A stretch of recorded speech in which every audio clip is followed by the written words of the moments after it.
Hello, നമ്മളുടെ പുതിയൊരു വീഡിയോയിലോട്ട് സ്വാഗതം. ഈ സംഭവം ഉണ്ടല്ലോ, കടച്ചക്ക, ഇത് കയ്യിൽ കിട്ടിയാല് നിങ്ങൾ എന്താ ഉണ്ടാക്കാറുള്ളത്? നമ്മളിതുകൊണ്ട് കറി ഉണ്ടാക്കല് കുറവാണെന്ന് പറഞ്ഞാൽ ശരിയാവില്ല. കറി ഉണ്ടാക്കലേ ഇല്ല എന്ന് പറയണതാണ് ശരി. കാരണം എന്താ അറിയോ, കറി ഉണ്ടാക്കിയാല് ഇതിവിടെ ആർക്കും ഇഷ്ടമല്ല.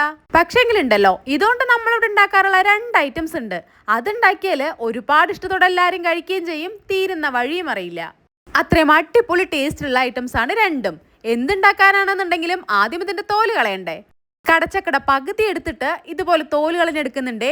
എന്നിട്ട് നമ്മൾ ആദ്യം ഉണ്ടാക്കാൻ പോകുന്നത് ദാ ഈ ഒരു ഐറ്റം ആണ്. അത്യാവശ്യം വലുപ്പത്തിലുള്ള ഒരു കടച്ചക്കട പകുതി ഭാഗം എടുത്തിട്ട് ഇതുപോലെ ഉണ്ടാക്കുകയാണെന്നുണ്ടെങ്കിൽ തന്നെ 4-5 പേർക്ക് കഴിക്കാനുള്ളത് ഉണ്ടാവുകയെ. തോല് കളഞ്ഞിട്ട് ദാ ഇതുപോലെ കനം കുറച്ച് മുറിച്ചെടുത്തിട്ടുണ്ട്. മുറിച്ചെടുക്കുന്ന സമയത്തുണ്ടല്ലോ, കളറ് ചേഞ്ച് ആവാതിരിക്കാനായിട്ട് നമ്മൾ മഞ്ഞപ്പൊടി വെള്ളത്തിലേക്കാണ് ഇടാറുള്ളത്. എന്നിട്ട് ഇതിനെ വൃത്തിയൊന്ന് കഴുകി വെള്ളമൊക്കെ ഫുള്ളായിട്ട് കളഞ്ഞെടുത്തിട്ട് കുറച്ച് ഇഞ്ചി വെളുത്തുള്ളി പേസ്റ്റും ആവശ്യത്തിനുള്ള ഉപ്പും മഞ്ഞപ്പൊടിയും മുളക് പൊടിയും മാത്രമായിട്ട് കുറച്ച് വെള്ളമോ അല്ലെങ്കിൽ ഓയിലോ ഏതാണോ ഇഷ്ടം അതിൽ നന്നായിട്ടൊന്ന് മിക്സ് ചെയ്തെടുത്തിട്ട് നമ്മൾ മീനിലൊക്കെ മസാല തിരുമ്മിയെടുക്കില്ലേ, അതേപോലെ തന്നെ ഓരോ കഷ്ണങ്ങളിലായിട്ട് നന്നായി തേച്ച് പിടിപ്പിച്ചിട്ട് കുറച്ച് സമയം അങ്ങനെ വെക്കണേ.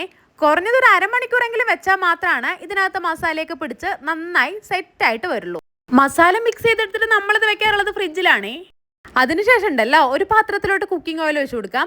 നമ്മളിപ്പോൾ ഇതിനായിട്ട് എടുത്തിരിക്കുന്നത് വെളിച്ചെണ്ണയാണ്. വെളിച്ചെണ്ണയിൽ ഈ സംഭവം ഫ്രൈ ചെയ്തെടുക്കുമ്പോൾ ഒരു പ്രത്യേക ടേസ്റ്റ് തന്നെയാണ് കേട്ടോ. ഇനിയിപ്പോൾ അതിനകത്തേക്ക് ഓരോ പീസ് ദാ ഇതുപോലെ അങ്ങോട്ട് വെച്ച് കൊടുക്കാം. നമ്മളിത് കനം കുറച്ചാണല്ലോ മുറിച്ചെടുത്തത്, അതുകൊണ്ട് തന്നെ ഇത് അടച്ചു വെക്കാതെ ലോ ഫ്ലെയിമിൽ ഇട്ടിട്ട് കുക്ക് ചെയ്തെടുക്കുക തന്നെയാണ് ചെയ്യാറുള്ളത്. ഇടയ്ക്കിടയ്ക്കൊക്കെ ഇങ്ങനെ തിരിച്ചും മറിച്ചും ഇട്ട് കൊടുത്തോണ്ടിരിക്കും. ഇതിപ്പോൾ നമ്മൾ വളരെ കുറച്ച് എണ്ണ ആ പാത്രത്തിനകത്തേക്ക് ഒഴിച്ചിട്ട് അതിലിങ്ങനെ ചുട്ടെടുക്കുന്നത് പോലെയാണ് ഫ്രൈ ചെയ്തെടുത്തത്. ഇങ്ങനെ അല്ലാതെ കുറച്ച് കൂടുതൽ എണ്ണ ഒഴിച്ചിട്ട്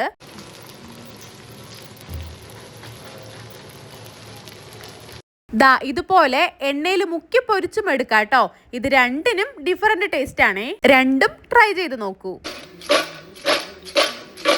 ദാ ക്രിസ്പിയായി ഈ കലബില സൗണ്ട് ഉണ്ടാക്കിക്കൊണ്ടിരിക്കുന്നതാണ് അടുത്ത ഐറ്റം. ഒരു കടച്ചക്ക കിട്ടുമ്പോൾ നമ്മൾ അതിന്റെ പകുതി എടുത്തിട്ട് നേരത്തെ ഫ്രൈ ചെയ്തതുപോലെ ചോറിൻ്റെ കൂട്ടത്തിൽ കഴിക്കാനായിട്ട് ഉണ്ടാക്കിയെടുക്കും. ബാക്കി പകുതി കൊണ്ട് ദാ ഇപ്പൊ കാണുന്ന ഐറ്റംസ് ഉണ്ടാക്കലാണ് പതിവ്. ഇതിപ്പോ ഒരു ഐറ്റം ആണെന്നുണ്ടെങ്കിലും ഇത് ഉണ്ടാക്കാനായിട്ട് നമ്മൾ 2 രീതിയിൽ മുറിച്ചെടുക്കാറുണ്ട്. ആദ്യത്തേത് ദാ ഈ കാണുന്നത് പോലെയാണ്. കനം കുറച്ച് മുറിച്ചെടുത്തതിനെ വീണ്ടും ദാ ഇതുപോലെ നീളത്തിൽ മുറിച്ചെടുക്കും. ദാ ഇപ്പൊ ഈ കാണുന്ന രീതിക്ക് കേട്ടോ. ഇത് മുറിച്ചെടുത്തിട്ട് നമ്മൾ കളർ ചേഞ്ച് ആവാതിരിക്കാനായിട്ട് നേരത്തെ പറഞ്ഞതുപോലെ തന്നെ മഞ്ഞപ്പൊടി വെള്ളത്തിലേക്ക് തന്നെയാണ് ഇടാറുള്ളത്. അടുത്തതുണ്ടല്ലോ, ഇതേപോലെ പരന്നിട്ട് തന്നെ നല്ല നൈസായിട്ട് നമുക്ക് എത്രയും തിന്നായിട്ട് കട്ട് ചെയ്തെടുക്കാൻ പറ്റുമോ അത്രയും തിന്നായിട്ട് കട്ട് ചെയ്തെടുക്കും കേട്ടോ. എന്നിട്ട് ഇത് രണ്ടും ഒരുമിച്ച് തന്നെ വൃത്തിയിലൊന്ന് കഴുകിയെടുത്തിട്ട് അതിൽ വെള്ളം ഫുള്ളായി കളഞ്ഞ് ഡ്രൈ ആക്കി എടുക്കേ. നമ്മളിവിടെ നല്ലൊരു കോട്ടൺ തുണി വെച്ച് അതിനെ തുടച്ചെടുക്കലാണ് പതിവ്. അപ്പം അതിനകത്തുള്ള വെള്ളം ഫുള്ളായിട്ട് പോകൂലോ. ഇനി അതിനകത്തേക്ക് കോൺഫ്ലവർ മാത്രം ആഡ് ചെയ്തിട്ട് നന്നായിട്ടൊന്ന് മിക്സ് ചെയ്തെടുക്കും. പിന്നെ ഇത് മിക്സ് ചെയ്തെടുത്ത ശേഷം അപ്പം തന്നെ ഉണ്ടാക്കാറുണ്ട് കേട്ടോ. പുറത്ത് വെച്ച് കുറച്ച് സമയം കഴിഞ്ഞിട്ടാണ് ഉണ്ടാക്കുന്നത് എന്നുണ്ടെങ്കിൽ ഫ്രിഡ്ജിൽ സൂക്ഷിക്കണേ. ഇനിയിപ്പോൾ പാത്രത്തിൽ എണ്ണ ഒഴിച്ചാൽ നല്ല ചൂടായി വരണ സമയത്ത് ദാ ഇതുപോലെ ഇട്ട് വറുത്ത് കോരി എടുക്കാം. ഇതും വെളിച്ചെണ്ണയിൽ വറുത്ത് കോരി എടുക്കുകയാണെന്നുണ്ടെങ്കിൽ ഒരു പ്രത്യേക ടേസ്റ്റ് തന്നെയാണ്.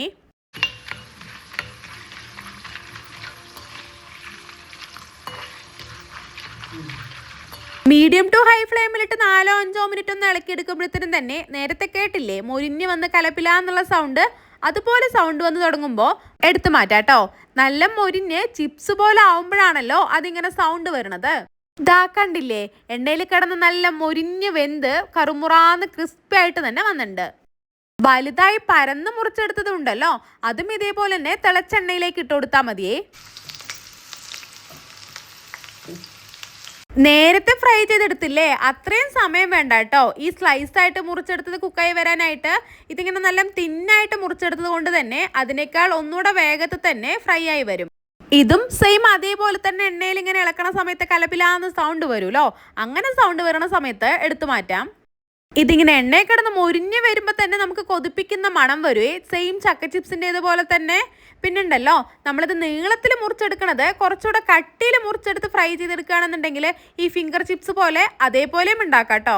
സ്ലൈസ് ആയിട്ട് മുറിച്ചെടുത്തതിനും നീളത്തിൽ മുറിച്ചെടുത്തതിനും ടേസ്റ്റ് വ്യത്യാസം ഉണ്ടോ എന്ന് ചോദിച്ചാൽ പ്രത്യേകിച്ച് ടേസ്റ്റ് വ്യത്യാസമൊന്നുമില്ല. നമുക്ക് ഓരോരുത്തർക്കും എങ്ങനെയാണോ താല്പര്യമുള്ളത് അതുപോലെ മുറിച്ചെടുത്ത് വറുത്തെടുക്കാം. നമ്മൾ ഉണ്ടാക്കുന്ന സമയത്ത് 2 രീതിക്ക് ഉണ്ടാക്കാറുണ്ട്.